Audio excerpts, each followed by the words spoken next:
team that, just like we all predicted here in 2020, would roll into week 15 with fantasy options left, right, and center. It's the Chicago Bears. We see Mitch Trubisky, David Montgomery, Allen Robinson, and some of the other pieces as well providing fantasy value. I want to break down the Chicago Bears team. You know, Steph, it's a team we always like to joke on and say they're inefficient. We like to say that Trubisky sucks. We like to say all sorts of things. But if you look at the numbers, it's a team that's trending in the right direction, especially from a fantasy football perspective. We'll start out with the easy one. It's Allen Robinson. He's a must-start option every single week.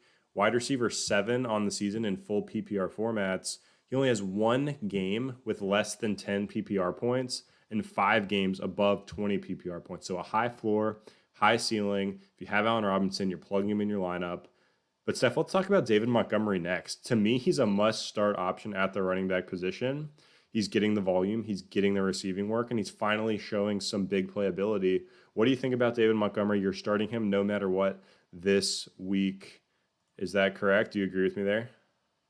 100% I agree. You look at the production, over 20 fantasy points, really 25 fantasy points or more over the last 3 weeks since that bye week. With Tariq Cohen being out of the lineup, we've seen David Montgomery be utilized in all facets of the game. One of the biggest knocks on him was his skill set in the receiving game. We were hoping to see that this year if we were going to bump him up from a fantasy value perspective, and we are seeing that.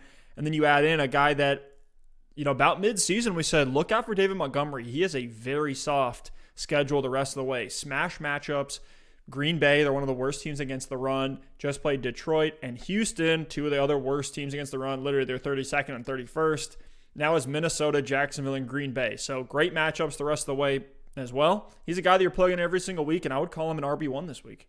Yeah, I agree. I mean, last year we were so bothered by the inefficiency. There was a lot of hype around the workload he would get, but we saw 3.7 yards per carry. This year he's taken that 3.7 up to 4.5 yards per carry, and he's seeing 14 carries and 4.5 targets a game this season. With Cohen going out, he's clearly shifted into that receiving work, and he's done pretty well with it. We saw the big playability last week, finally broke off a long run in the NFL. So he's literally everything we wanted him to be going in. So let's capitalize on it while we have this version of David Montgomery, because I don't know that it's going to last into 2021 with changes likely coming for the Bears, Tariq Cohen coming back from an injury.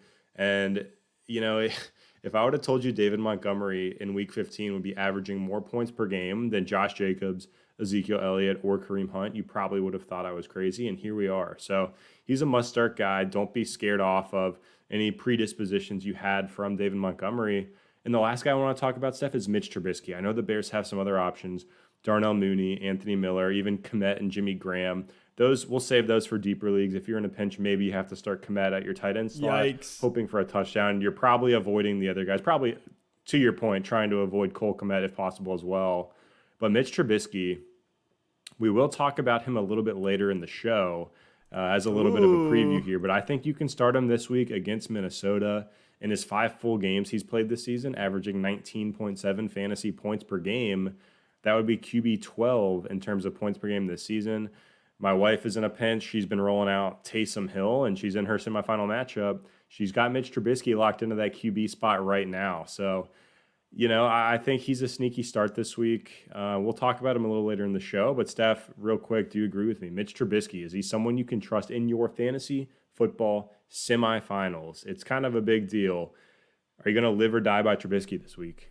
I'm looking at other options. It doesn't feel good. Wow. He's a stream guy to me.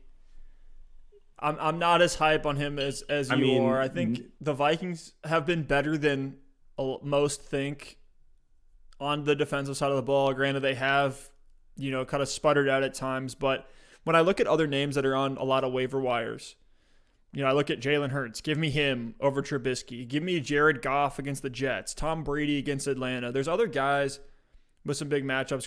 Granted, a lot of those guys on our waiver wires. Let me look at some deeper names here. I mean, think about this one, Steph. Matt Ryan against Tampa Bay with potentially no Julio or Mitch Trubisky. I'm going Mitch Trubisky there. Yeah, I am going Trubisky there. And I would take Trubisky over the likes of Cam Newton, Baker Mayfield, certainly guys like Drew Lock and Gardner Minshew. I'm putting them over him. And I'm not starting Matt Stafford this week. Just coming off that injury, I have some concerns there. So Trubisky's a fine streamer. Let me ask you this, because this is right where I think I have Trubisky this week. Ben Roethlisberger versus Cincinnati or Trubisky versus Minnesota? Man, Steelers have been so inefficient with the run. I think they're going to have to throw it against Cincinnati. I'd go Big Ben there, but it's close. It's closer than you think. Trubisky gives you a rushing baseline as well, gives you a little bit of upside there. So that's probably where I draw the line, is right at that Big Ben level. I still would go with Roethlisberger, but I think I would take Trubisky over a lot of these other names that you've thrown out there. I'd take him over Matt Ryan. Like I said, I would take Jared Goff over Trubisky, but in a week where we're looking at Daniel Jones is going to be banged up. You already talked about Matt Stafford is going to be banged up.